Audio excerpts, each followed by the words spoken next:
यामध्ये आपण लक्ष घालावं अशी माझी विनंती आहे. माझी विनंती पण आहे की आपण विभागीय स्तरावरती मौखिक परीक्षा घ्याव्यात. त्यासाठी चेअरमन अधिक आपले जे लोकसेवा आयोग MPSCचे चेअरमन अधिक आणखी सदस्य वाढवण्याची काही तरतूद करता येईल हे सुद्धा पाहणं आवश्यक आहे. की आपण जे आउटसोर्सिंग करतो बाहेर परीक्षेसाठी, आपला स्टाफ नसतो बऱ्याचशा वेळेला, तर तो वाढवावा अशी माझी शासनाला विनंती आहे. सन्माननीय गर्जे साहेबांनी मला न्याय द्यायचा, पण तुम्ही ऐकायलाच तयार नाही.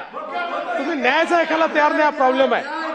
सन्माननीय गर्जे साहेबांनी अतिशय महत्वाचा विषय या ठिकाणी उपस्थित केला आहे.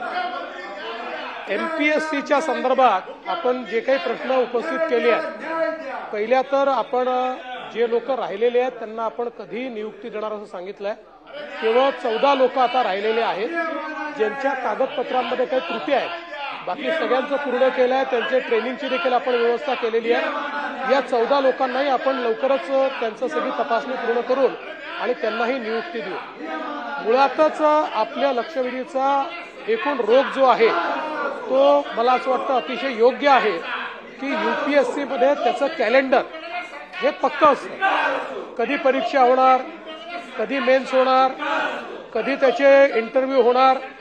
आपल्याकडे दुर्दैवाने कॅलेंडर आपण डिक्लेअर केल्यानंतरही गेल्या 5-7 वर्षात आपल्या असं लक्षात आलेलं आहे की आपल्याला सातत्याने तारखा बदलाव्या लागतात. पण याचं मुख्य कारण असं आहे की आपल्याला माहिती आहे 2018-19 पासून आपल्याकडे सातत्याने वेगवेगळ्या आरक्षणाच्या प्रश्नांमुळे कोर्टाचे निर्णय येतात.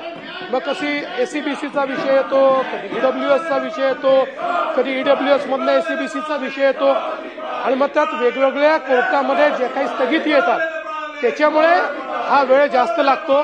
पण आपला हा पुढच्या काळातला प्रयत्न असेल की UPSC प्रमाणे MPSCने देखील योग्य अशा प्रकारचं कॅलेंडर जे आहे ते तयार करावं. दुसरं आपण जे डिस्क्रिप्टिव्हच्या संदर्भात सांगितलं, 2023 साली आपण डिस्क्रिप्टिव्ह आणलं होतं. त्यावेळेस आपल्याला सगळ्या विद्यार्थ्यांनी मिळून विनंती केली होती. त्यावेळेसच आपण घोषणा केली होती की शेवटचा चान्स म्हणून 2025 पर्यंत सर्वांना चान्स दिला जाईल आणि 2025 पासून डिस्क्रिप्टिव्ह अशा प्रकारेच आपल्या परीक्षा होतील. त्याप्रमाणे तो निर्णय झालेला आहे, MPSCने घेतलेला आहे. MPSC यावर्षीपासनं डिस्क्रिप्टिव्ह परीक्षाच घेणार आहे. बहुतांश विद्यार्थ्यांचं त्याला समर्थन आहे. काही विद्यार्थ्यांचा विरोध देखील आहे. पण आता तो विरोध आपण याकरता त्या ठिकाणी ग्राह्य धरणार नाही. कारण आपल्या विद्यार्थ्यांचं UPSCत नुकसान होतं. UPSC डिस्क्रिप्टिव्ह आहे आणि MPSC जर डिस्क्रिप्टिव्ह राहिली नाही तर आपले विद्यार्थी इकडचे तिकडची तयारी करू शकत नाही. आणि म्हणून त्या संदर्भातला निर्णय जो आहे हा निर्णय आपण घेतलेला आहे. यासोबत खरं म्हणजे आपण आउटसोर्सिंगचा जो विषय सांगितला, तर MPSC मध्ये पेपर सेटिंग स्वतः MPSC करते, एक्झाम MPSC कंडक्ट करते. काही आपण इन्फ्रास्ट्रक्चर बाहेरचं घेतो, बाकी सगळं त्या ठिकाणी MPSCच्या माध्यमातूनच होतं. आणि आपल्याला माहिती आहे सुदैवाने MPSCने गेल्या काही वर्षांमध्ये पारदर्शी पद्धतीनं परीक्षा घेण्याचा उपक्रम चालवलेला आहे आणि त्यात कुठलाही गोंधळ झालेला नाही. आता 2 गोष्टी अजून या निमित्ताने मी सांगू इच्छितो की आपण जे इंटरव्ह्यूच्या संदर्भात सांगितलं, आता आपला प्रयत्न आहे MPSC मध्ये ज्या रिकाम्या जागा आहेत, आता 3 जागा रिकाम्या आहेत, या तात्काळ भरण्याची कारवाई आपण सुरू केलेली आहे. एका जागेच्या संदर्भातली कारवाई जवळपास पूर्ण झालेली आहे. 2 जागांच्या संदर्भात आपण ऍड देतो. त्यामुळे MPSC मध्ये फुल कोरम असेल अशा प्रकारचा आपला प्रयत्न आहे. याच्या व्यतिरिक्त आता MPSCचं रिस्ट्रक्चरिंग आपण सुरू करतो आहोत. कारण पुढच्या काळामध्ये मोठ्या प्रमाणात भरती प्रक्रिया आपल्याला राबवायची आहे. ती वेळेत झाली पाहिजे. याकरता आपल्या ज्या GAD सेवा या सचिव आहेत त्यांना आपण ही जबाबदारी दिली आहे. त्यांनी जवळजवळ सगळ्या राज्यांचा आणि UPSCचा अभ्यास केलेला आहे आणि आता एक रिस्ट्रक्चरिंगचं प्रपोजल हे आपण तयार करतो, जेणेकरून वर्ग 1, वर्ग 2 यासोबत वर्ग 3 आता आपण MPSCला दिलेला आहे. या सगळ्या परीक्षा वेळेत कशा कंडक्ट करता येतील वेळेत रिक्रुटमेंट कसं करता येईल, याला गतिशीलता कशी देता येईल, या संदर्भातलं एमपीएससीचं संपूर्ण रिस्ट्रक्चरिंग हे आता राज्य सरकारने त्या ठिकाणी हातामध्ये घेतलेलं आहे. एमपीएससी स्वायत्त असल्यामुळे एमपीएससीशी देखील त्या संदर्भातली चर्चा ही आपण केलेली आहे. त्यांचंही म्हणणं काय आहे हे आपण समजून घेतलेलं आहे आणि त्या अनुरूप यापुढे ही कारवाई करण्यात येईल. यापुढील भरती प्रक्रियेत कॅबिनेट दाखल करून किंवा न्यायालयाच्या निर्णयाच्या अधीन राहून नियुक्ती देण्याचा मार्ग सरकार अवलंबू शकतं का? दरेकर साहेब त्या केसवर अवलंबून असतात. आपण अनेक वेळा लॉ अँड ज्युडिशरीला विचारतो किंवा आपल्या जे महाअधिवक्ता आहेत त्यांना विचारतो. लॉ अँड ज्युडिशरी किंवा महाअधिवक्त्यांनी जर या ठिकाणी आपल्याला परवानगी दिली तर न्यायालयाच्या निर्णयाच्या अधीन राहून आपण अशा प्रकारच्या नियुक्त्या देतो. दुसरं असं आहे की अशा पद्धतीत आपण कॅबिनेट जरी टाकलं तरी देखील आपल्याला हे लक्षात येतं की अनेक वेळा छोट्या छोट्या इश्यूजवर कधी एमपीएससीच्या माध्यमातनं, कधी मॅटच्या माध्यमातनं, कधी आपल्या हायकोर्टाच्या माध्यमातनं अशा प्रकारची स्थगिती येते.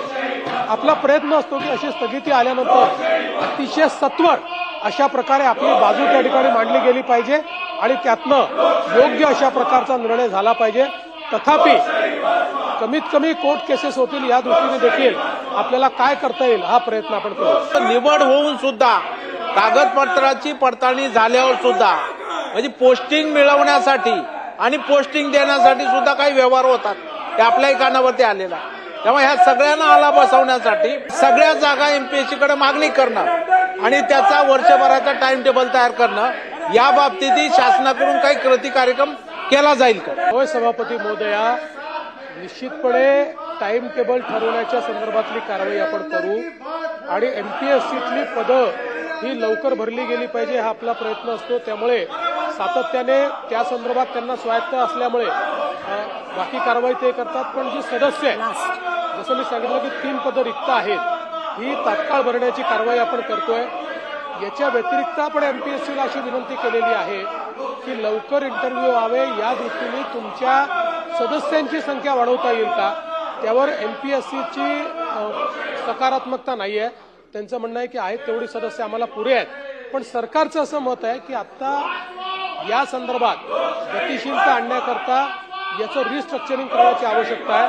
म्हणूनच जीएडी सेवा यांच्या माध्यमातून ज्या व्ही राधा आपल्या सेक्रेटरी आहेत त्यांना ही जबाबदारी दिलेली आहे. याचं पूर्ण रिस्ट्रक्चरिंग आपण करतो, कारण नजीकच्या भविष्यामध्ये मोठ्या प्रमाणात भरती प्रक्रिया आपल्याला राबवायची आहे.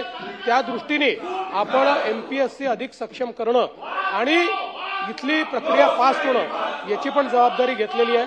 आणि मला आपल्याला सांगायला पाहिजे की यावेळी ज्या परीक्षांचा निकाल आला तो निकाल आल्यापासून ट्रेनिंगपर्यंत अतिशय फास्ट काम आपण केलेलं आहे. अतिशय वेगानं आपण नियुक्त्या त्या ठिकाणी दिलेल्या आहेत. त्याच्याबद्दल अनेकांनी समाधानही व्यक्त केलं आहे. पण तरी देखील मी मान्य करतो याहीपेक्षा अधिक वेगानं करण्याची आवश्यकता आहे. निश्चित त्याच्याकडे लक्ष दिलं जाईल. एमपीएससीला प्रामुख्याने ग्रामीण भागातले मुलं असतात तर त्यांना मराठी पुस्तकं किंवा मराठी अध्ययन करण्यासाठी मराठी भाषेमध्ये अशी पुस्तकं काही शासनाकडून उपलब्ध करून देता येतील किंवा एखाद्या एजन्सीकडून उपलब्ध करून देता येतील का? मी परवा सभागृहामध्ये सांगितलं की काही कोर्सेस करता अजूनही आपण फक्त इंग्रजीत परीक्षा घेतो, मराठीत परीक्षाच घेत नाही. त्यामुळे पुढच्या काळामध्ये मराठी पुस्तकं तयार करून सगळ्या परीक्षा इंग्रजीसोबत मराठीत झाल्याच पाहिजे अशा प्रकारे राज्य सरकारची त्या ठिकाणी संकल्पना आहे आणि म्हणून हे लवकरच करण्यात येईल.